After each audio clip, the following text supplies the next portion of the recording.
Okay, so we are looking at inversing these functions. So to inverse these functions, we want to do the opposite operation. Okay, and then we're going to write them as an inverse function after we've done this. So what we can do is we can just reverse or inverse it. Okay, so we can write this as x equals square root y minus 3. And to inverse it, we're going to do the opposite operation. Okay, squaring both sides here. We're going to square both sides. We're going to get rid of the minus 3 with the inverse plus 3.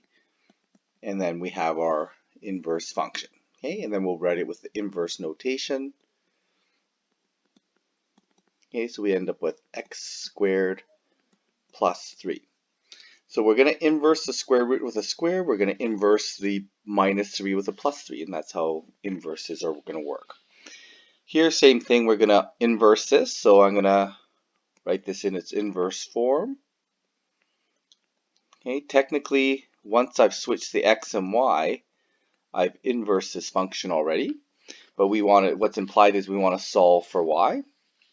So I'm going to get rid of that minus 2 with a plus 2. Okay, so I'm going to get plus 2 multiplied by 3 over 2. Okay, get rid of the square with a square root.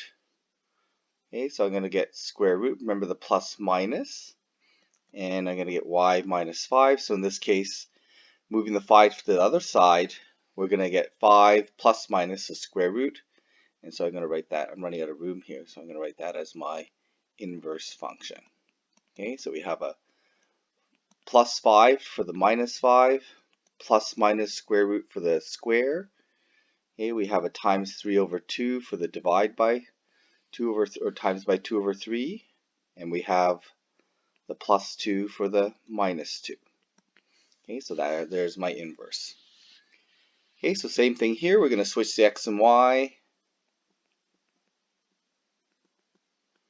Okay, so there's my inverse function. So I'm going to solve for y. So I'm going to get the y's to the other side. Okay, group my y's together. So I'm going to end up with x minus 1 times y. The x goes onto that side, so negative x minus 4. Solving for y, I end up with negative x minus 4 all divided by x minus 1. So writing it in its inverse form, the inverse is going to be negative x minus 4 over x minus 1.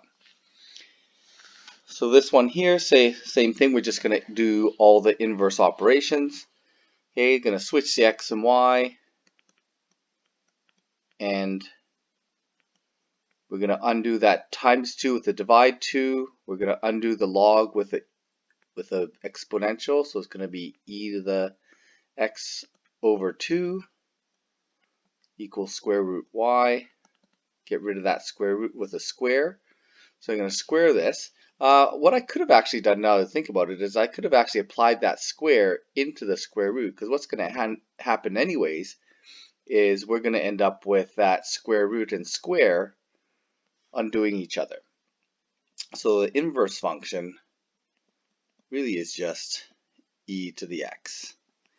Okay, and we could have actually done that here and just written as y equals log x. Yeah, that would have been just e to the x as my inverse function. Okay, so there's our inverses. And the big idea is we're just going to use inverse operations. We're going to switch x and y. Okay, those are the big ideas in math that we use when we talk about inverse. So we're going to look at composite functions or kind of embedded functions. So when we have this f of x is sine x and g of x is log x, we can make an embedded function here. We can embed the g inside the f function, or in other words, the log inside the sine function. Okay, so what does that mean and what does that do? Okay, so basically what's going to happen is, in this notation, it goes inside out. So I'm going to start with the g function first. So I'm going to have my input into my g function. Now the g function has a restricted domain already, okay, but its range is infinite, right? We go from negative infinity to positive infinity. So my I've got an input into my g function. My output is all real numbers, and that output gets put into the sine function, and then I get my final output. So these steps in how the function flows through here is important to understand, and it helps us understand where the restrictions are going to be. So in this case here, the input in here is all real numbers. My output here is all real numbers. That's entirely consistent. I've got a bit of a backlog here though, whereas I can only input positive values into this log function. So when I look at my final output, I'm going to only be able to have my output of sine, which is from -1 to 1, but it's only going to start at 0. So it's kind of important to kind of think through these things and to understand why the function is going to look the way it does.